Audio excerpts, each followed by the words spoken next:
Here we go. Part two. Hey, Jay, welcome. Excellent. So this is part two of the meeting. And now I've got you. And you had something that you wanted to share. Yeah, I had this. It's going to sound so common and like nothing special to you, but to me, it was really big. And I think sometimes the simple things, you overlook them because it's Uh-huh. so simple, right? You just figure, okay, I really understood from the title of your book, Relationship Selling. I started thinking about like all my improvement, all the wins that I've had in my business and my life. And it's all come from relationships, everything. It's all come from who, and I hate that thing, like it's not what you know, it's who you know. I think it's what you know, but you have to meet the right person who can help you get to the next level. And even the owner of Love Pop, which is a major greeting card company. I don't know if Mhm. you've heard of Love Pop. He and I have got to be friends, and I opened some doors for him. He opened some doors for me, but we work with each other. We like each other. And I realize there's two skill sets. One is I know a lot about Amazon. I know a lot about creating greeting cards. I know a lot about inventing things, but I also have to be a certain type of person. I have to be somebody who you want to be around, somebody who's you're Exactly. friendly, who can talk to. But Yep. that's not enough. I also have to have, like you talked about, I have to be the best version of myself. I have to have really high integrity. I have to be ethical, honest, professional, keep my commitments, be on time, because that's the type of person that I want to deal with. So, Absolutely. so who you know and the relationship you have is not just dependent on the fact that you can schmooze or the fact that you know a lot. You have to be a really good person and you have to really know a lot about what you're doing. And I never really got that connection. I never really understood that until just recently. That, Outstanding. Well, yeah, that's, so what you've discovered is a universal truth. And when you do, you find the universal truths are always just as simple as, a rock. I mean, it requires no explanation. It's right there. That's yeah. all of it. But it takes every one of us most of our life to discover the universal truths that apply. And it's astounding how old we can be before we discover the first of a series of them. I, for example, I started focusing on relationships as a critical life uh, element many, many, many years ago. And the first book I ever wrote was called Communication Dynamics. Hmm. And it was on interpersonal communication. It was written for the Junior Chamber of Commerce, the JCs.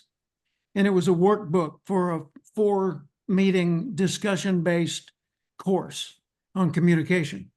Well, I've raised my thinking on communication and relationships over time. At first you just see the data and then you organize it, it becomes information. And then Hmm. you study the information and it reveals understanding. And Hmm. understanding yields knowledge that allows you to transcend normal situations, which in practice over time reveals wisdom. Hmm. So you go from data to information to understanding to knowledge to wisdom. And so I was thinking about relationships, and it occurred to me to ask the obvious question. I started asking audiences.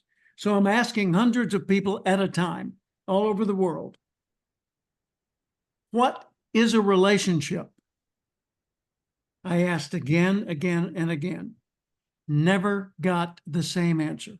Hmm. Got similar answers, never got the same answer. So, what's a dog? It's a four-legged creature, and it's pretty easy to describe. There are many types of dogs, but there's only one basic definition for dog.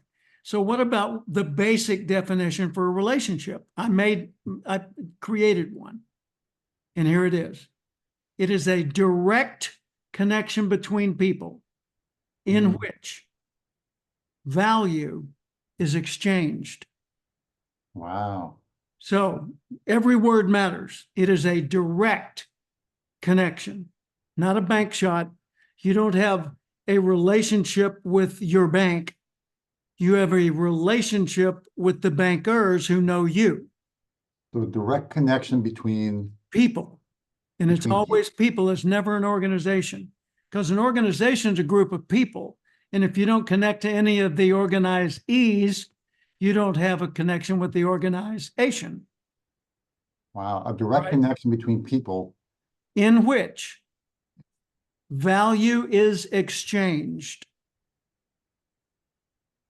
And I've had people challenge me because they think value is only money. They'll say, well, I have relationships where there's no value exchange. And I say, you mean like you get value from them, but you don't give anything back? Well, not money, no, but you don't give anything back? No support, no friendship, no love, no encouragement, no nothing? Well, no. I mean, in other words, yes, you give something back. In every relationship, it is a direct connection in which something is exchanged, some form of value.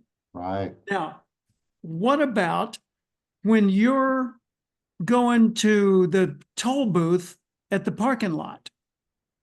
Okay. Do you have a relationship with that person? Well, not really. I mean, you do, you can say, well, I gave her money and she allowed me to get out of the parking lot. Okay. Technically, that's value, but that's a transaction, not a relationship. Because once you exit, she doesn't care about you and you don't care about her. You don't Mm, even care whether the other person continues to exist. They're a non-entity to you because it was merely a transaction. Okay. right. So what are the stages in a relationship? Stage one, awareness of each other's existence. You walked past somebody on the street, period. What was that? Somebody walking by. That's all you know. What's the highest level? Lifetime partnership, business, marriage, whatever, but bonded for life, all eternity, willing to give your lives for each other. That'd be the highest level of a relationship. Well, what about business relationships? All relationships, personal, business, no matter.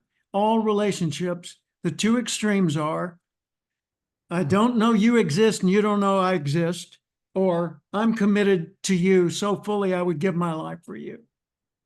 Along that continuum, there are all kinds of milestones. So along all those milestones, you can identify what they are and figure out how to reach them. So how do I get from we don't know each other exists to we do?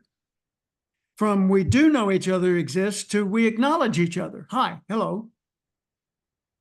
To nice day. Yes, it is. Or you say, nice day, or good morning. And the other one says, what's so darn good about it? And you say, well, I wasn't commenting on the quality of it. I was wishing you one, and I take it back.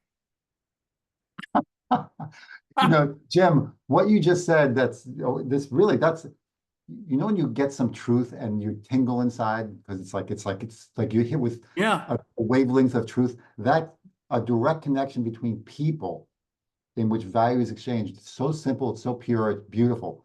And I thought that the whole transactional thing with you pay a toll, Yeah. it's transactional, so there is a connection, but it's not exchanging value because each person is doing what they're supposed to do.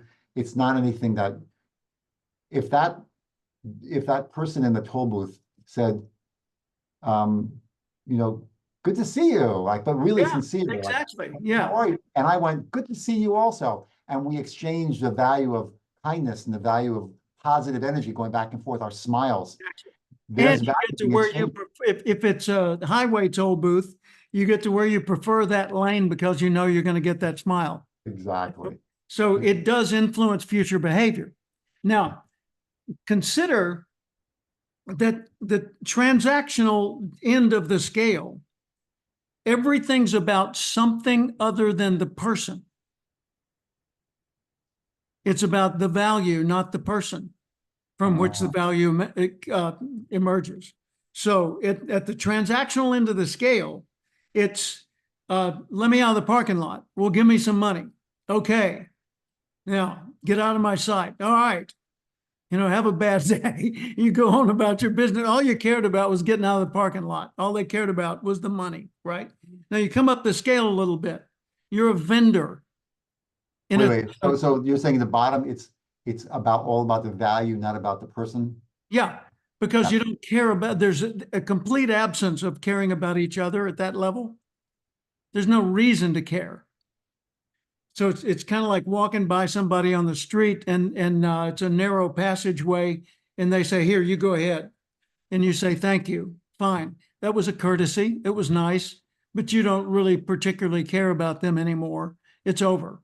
It was a transaction, right? So as you come up the scale, the thing that increases the most is not the value being exchanged. It's the connection, sense of connection with the other person. Because now you're getting an intangible value that cannot be compensated for with more transaction. Right. I could give you more goods, but it wouldn't make you like me anymore. Right. So right. It's tangible. It's less, when it becomes more intangible, then it becomes more valuable. Maybe that definition. Isn't that awesome? Yeah, maybe that definition of connection is like the amount of care you have for that person. Yeah. The more you can, the level of connection is the level of care you have for them. Yeah. Yeah. Yeah. And so if you look at this continuum, we're still working on the same formula here. We're going from, indifference to love, basically. William Glasser, a famous author and philosopher, he wrote a book called Positive Addiction and Reality Therapy and a number of other things back in the 70s. I met him one time at a conference he was doing in Tulsa. He said the opposite of love is not hatred. It's indifference. And the more you think about that, the more that seems to be true, or at least the more I think about it. Because love is intense caring, right? Indifference is a complete absence of caring. Hatred is intense negative caring. I care about doing harm to you. It's not an indifference. It's a direct, goal-oriented, antagonistic energy going toward that target, right? So it's a very different thing from love. So how do you get people up this scale further and further? Well, first off, if you recognize nobody cares about you until they see how you can be valuable to them. Zig Ziglar's famous line is, people don't care how much you know until they know how much you care. That's generally useful, but in this context, it's a little more fundamental than that. At first, other people are simply vehicles for something you might want or need. They're just a tool to get something to you. A delivery person brought the pizza. Could have been any delivery person. You don't care as long as they're not inappropriate in their behavior, right? It could have been delivered by a drone. You're still not connected. You don't care. Got my pizza. You got your money. Go away. Let's have pizza. Who's got the beer? Okay, him I like. Come on in. You've got the beer, right? So at the high end of the scale, you got people like me and Tony Alessandra. We met at a conference in San Diego in 1979. He was a college professor. I was one of the speakers on the program, and I was a full-time speaker. He said, during one of the breaks, he said, so what do you do for a living? I said, this. He said, really? How does that pay? And I told him, and he said, oh my God, that's like 4 times what I make as a college professor. He said, tell me more. And anyway, he's a fun guy, and we just clicked and got along. So there was a caring that was based in or rooted in a shared interest, but we didn't have any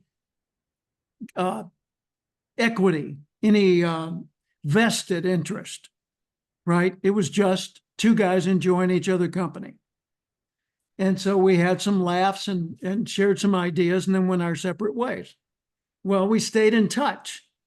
So we got in touch again and again, and we enjoyed our collaboration so much, we decided to become business partners. And we created an audio album together, 3 cassettes of him, 3 cassettes of me in the audio days, and published it as one 6-cassette package. And it was professional development and interpersonal communication, PDIC.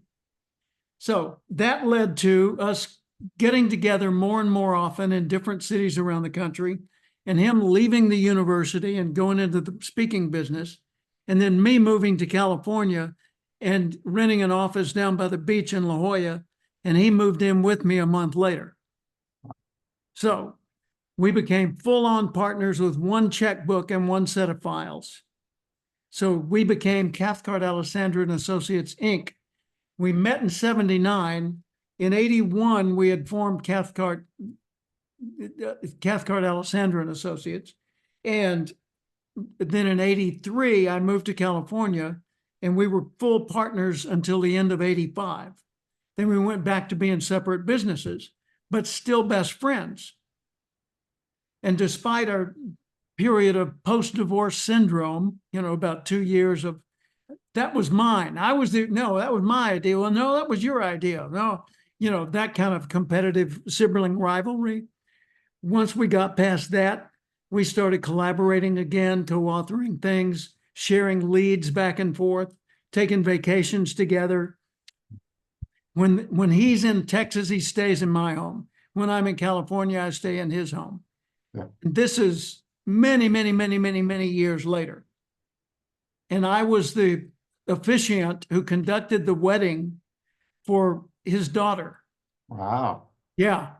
So, we're really, really bonded. As a matter of fact, Jim Cathcart Jr., when he was in college, worked as an intern for Tony in his office. Wow.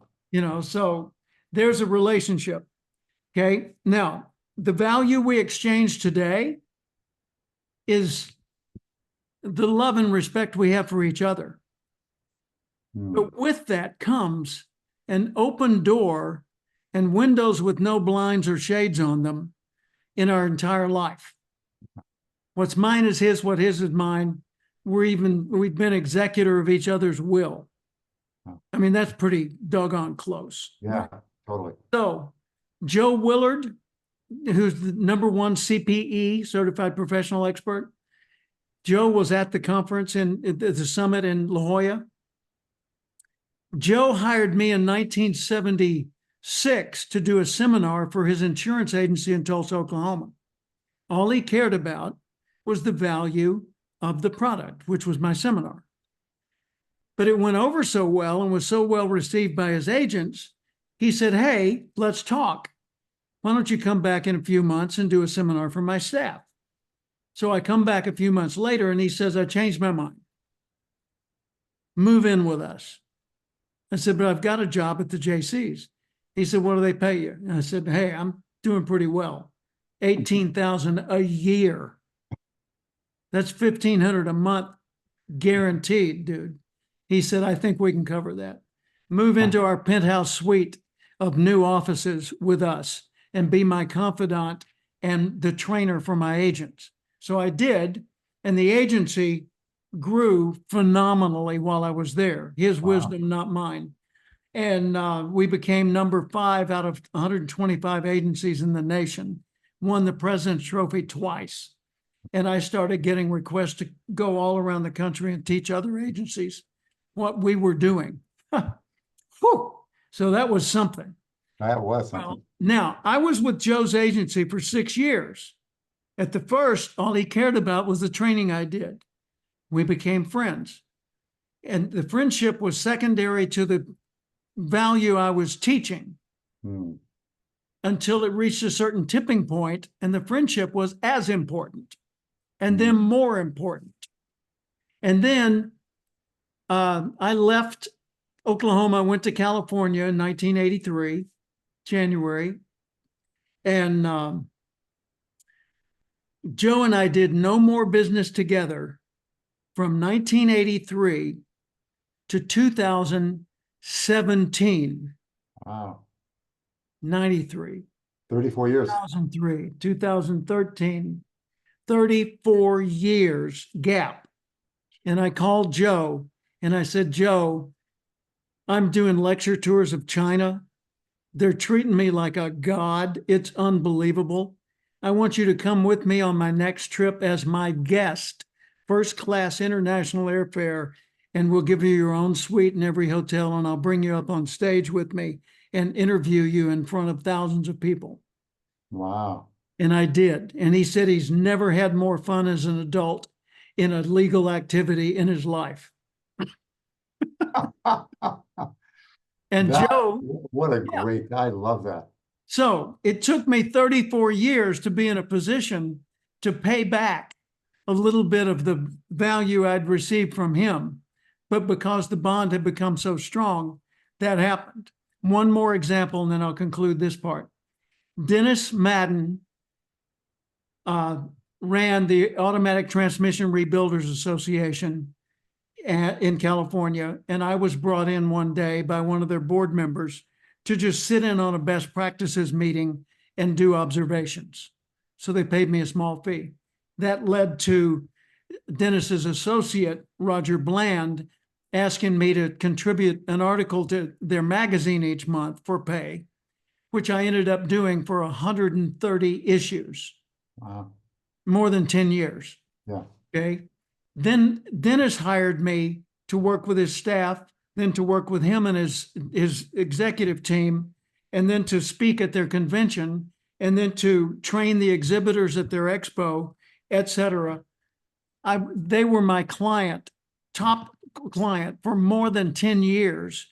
And then Dennis retired and said, I want to co-author a book with you. And we co-authored the book High Rev for Small Business. And he signed up for the Experts Academy and is now a CPE and was with us.